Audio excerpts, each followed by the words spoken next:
porte-parole de la campagne d'Éric Zemmour. Un tonnerre d'applaudissements pour Laurent Grossi.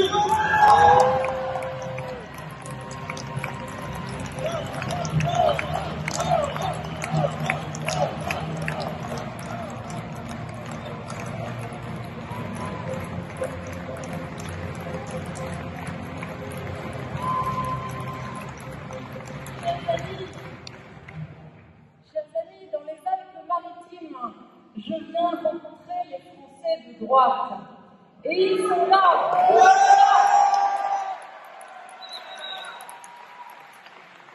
Parce que le candidat de la droite, c'est Éric Zemmour.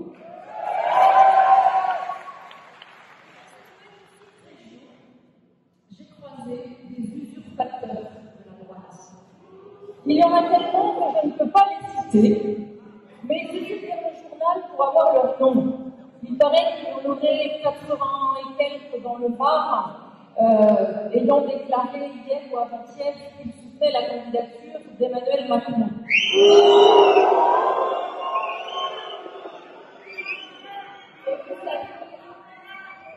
Vous savez que depuis 2017, M. Estrosi n'a de cesse de vouloir pourchasser les conservateurs.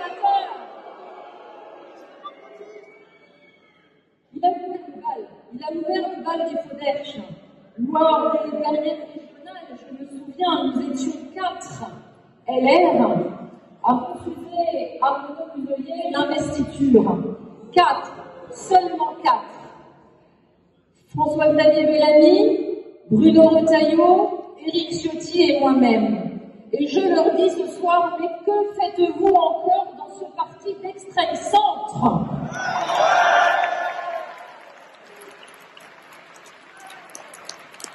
Vous n'avez pas entendu, ils n'ont pas entendu que le courage, c'est nous, que le panache, c'est nous, que l'union, c'est nous, que le peuple fier qui n'a plus peur, que la reconquête, c'est nous. Eh oui, parce que nous sommes unis autour de la candidature d'Éric Zemmour et nous faisons respirer l'engagement politique de ces deux poumons, la pensée et l'action.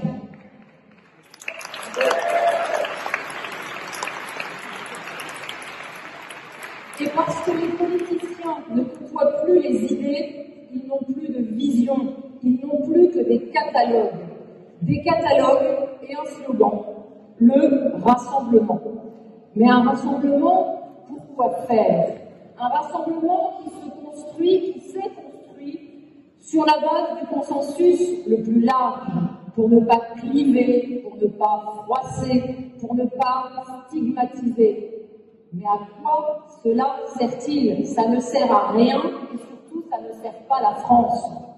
Alors forcément, quand Éric Zemmour propose une droite qui ne se contente pas d'être une non-gauche, il dérange, il bouscule ce petit théâtre politique bien rodé qui nous avait laissés orphelins. Oui, chers amis, nous étions des orphelins de la droite.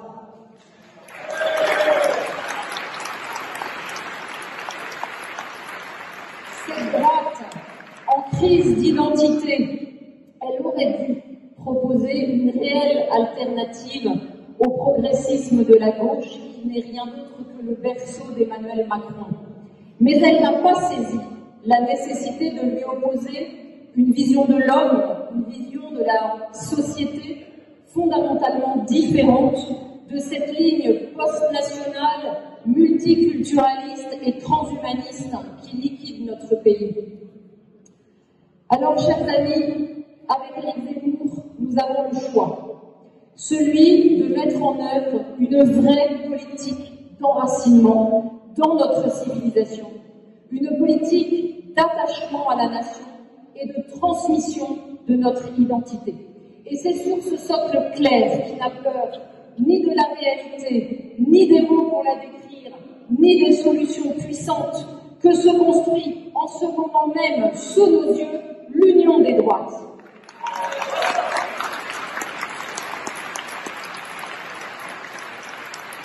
Cette union, chers amis, ce soir, elle est bien là, elle est en chair et en os. puisque je suis à côté de Stéphane Ravier et de Jean Messia qui viennent d'autres organisations.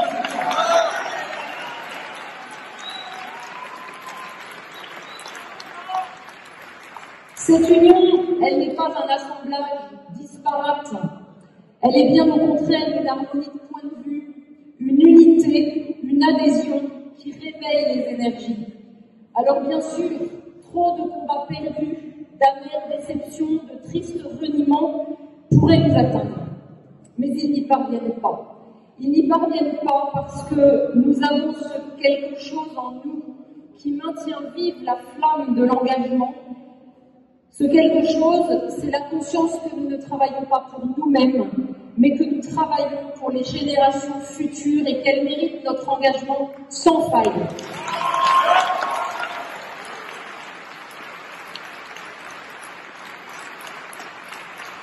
Alors, quand on entend dire qu'Éric Zemmour, c'est l'extrême droite, c'est le mal absolu, et quel concept ridicule! Extrême d'abord par rapport à quoi?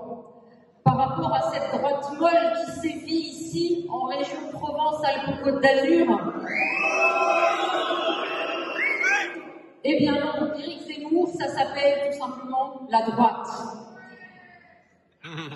Éric Zemmour qui serait un extrême, qui serait à l'extérieur des partis dits républicains, mais qui donne un certificat de bon républicain. Éric Zemmour, à ma connaissance, ne propose pas un retour à la monarchie, ni l'abolition de la République sous quelque forme que ce soit.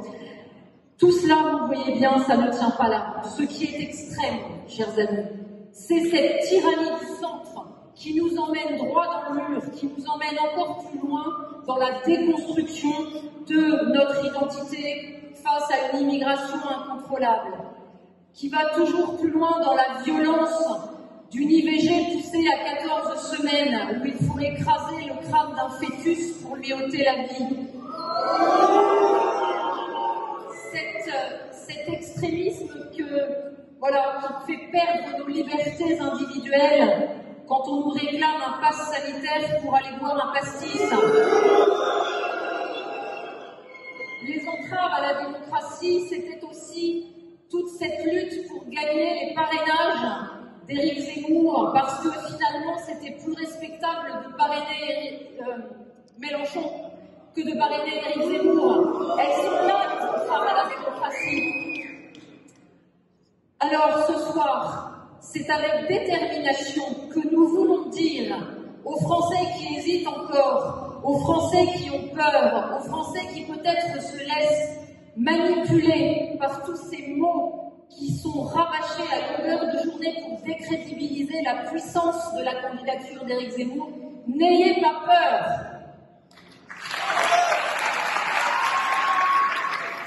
Nous le savons.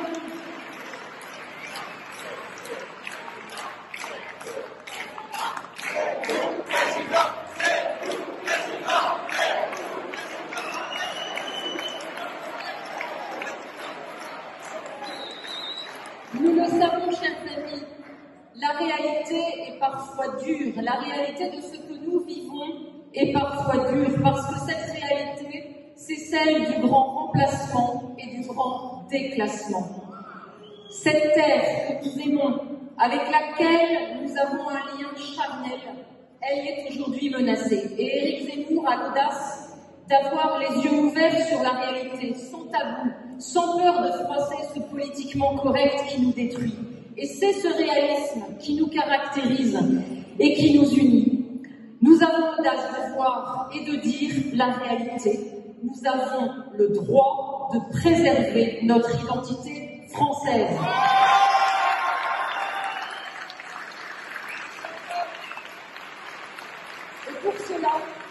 Et pour cela, de mettre fin à une immigration massive qui, en important d'autres manières de vivre, veut aussi nous imposer une culture qui veut remplacer la nôtre. L'incapacité de nos dirigeants actuels à contrer l'islam conquérant, elle découle directement de leur incapacité à penser la France comme un espace civilisationnel chrétien. Et pour lutter contre l'islam hégémonique, il faut d'abord prendre conscience qu'il ne se limite pas au terrorisme et aux actions violentes. Dans un rapport sénatorial de 2020, que je vais vous partager, la commission d'enquête du Sénat insistait sur ce point. Je la cite, les islamistes cherchent à peser sur la vie quotidienne et le rapport aux autres des Français de confession musulmane pour leur imposer des pratiques vestimentaires, alimentaires, rituelles, mais surtout une norme de comportement et de rapport entre les hommes et les femmes afin de les séparer du reste de la population française. Nous parvenons certes à déjouer les modes d'action violents de cet islam politique, mais la France reste incapable de contrer le développement de l'islam culturel qui se développe en marge du djihad terroriste. C'est ainsi que petit à petit la société est islamisée, la société civile est islamisée, que le séparatisme prend forme et que nous risquons de nous retrouver pas seulement côte à côte, mais aussi face à face, comme nous l'avait dit Gérard Collomb lorsqu'il a quitté le ministère de l'Intérieur. Alors pourquoi nos dirigeants n'arrivent-ils pas à défendre et protéger les Français? En fait, ils font, dans leurs analyses de la laïcité, une erreur parce qu'en fait, ils ne voient pas que cette loi visait à protéger le pouvoir politique du pouvoir religieux. Cette loi, aujourd'hui, elle s'est transformée en une loi de vacuité. Elle a vidé la France de son héritage civilisationnel et culturel chrétien. La France, en fait, aujourd'hui, ne propose plus que des concepts vides, tels que le dialogue, le vivre ensemble, la tolérance et autres concepts creux, comme les valeurs de la République. Alors la République...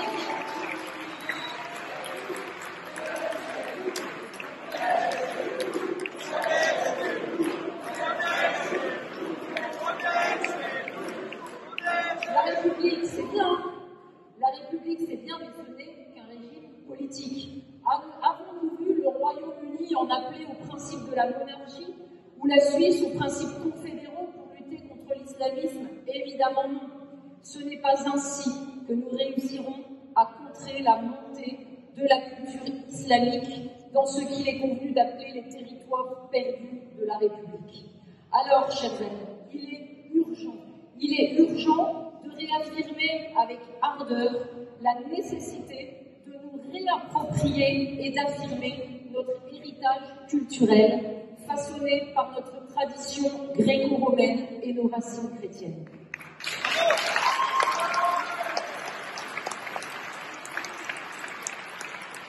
Le défi se joue sur notre capacité et notre volonté à mettre en lumière et à transmettre notre propre culture.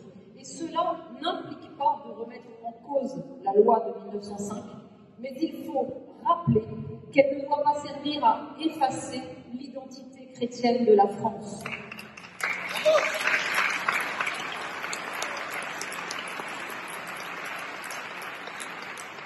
Les monde qui assistent impuissantes aux destructions de nos églises et de nos cathédrales, elles ont bien du mal à le comprendre. Il leur faudrait lire le magnifique roman de Fernand Pouillon qui retrace la construction de l'abbaye de Toronnet pour saisir que dans ces murs vibre à la fois et à jamais le génie et la foi. Et c'est un réel mouvement culturel et civilisationnel dont nous avons besoin, parce que c'est en puisant dans notre histoire ce qui nous définit, ce qui fait de nous, Français, ce que nous sommes, que nous pourrons nous protéger. Notre mode de vie, nos traditions, notre manière de nous habiller, ce que nous mangeons, ce que nous buvons, ce que nous lisons, les monuments que nous contemplons. Et ici, la terre nourrit les hommes et le vin réjouit leur cœur. Alors oui, il y a des coutumes venues d'ailleurs qui ne correspondent pas au mode de vie français et aux principes qui les inspirent.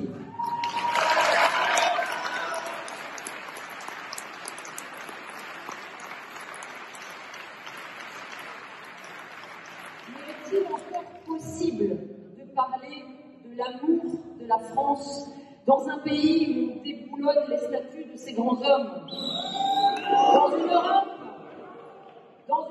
qui fait la promotion du hijab pour célébrer la diversité, la beauté, nous disent-ils, la beauté est dans la diversité comme la liberté est dans le hijab. Ben voyons. Alors, puisque le projet de l'islam conquérant est de nous imposer une civilisation, c'est avec l'affirmation de notre propre civilisation qu'il faut répondre.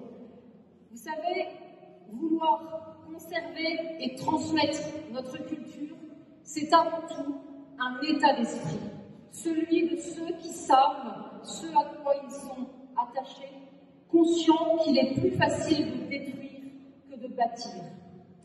Célébrer Noël avec ses 13 desserts, perpétuer la fête du jasmin, faire vivre nos associations historiques et nos cercles culturels, eh bien, voilà des actes de résistance au quotidien. Et à ceux venus d'ailleurs, qui souhaitent vivre chez nous, comme nous, et devenir nos concitoyens, nous avons le devoir de proposer, de faire partie de cette histoire qui est la nôtre. Et ils ont le devoir de recevoir ce cadeau. Cela porte un nom, l'assimilation. Jean nous en dira quelques mots tout à l'heure.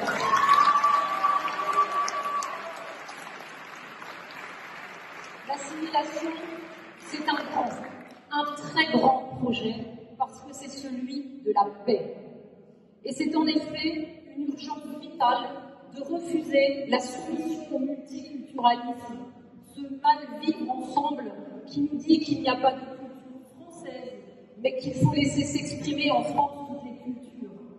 Seule une politique de l'enracinement permettra de répondre à l'instinct de conservation qui nous anime, un instinct de résistance et de courage qui appelle une volonté politique portée par un amour inconditionnel de la France. C'est cet appel qu'Éric Zemmour a entendu, et c'est avec courage et ardeur qu'il y a répondu. Alors à nous, chers amis, à chacun de nous, d'en être l'écho et d'en être les ambassadeurs. Nous sommes les ambassadeurs de la reconquête pour que la France reste la France.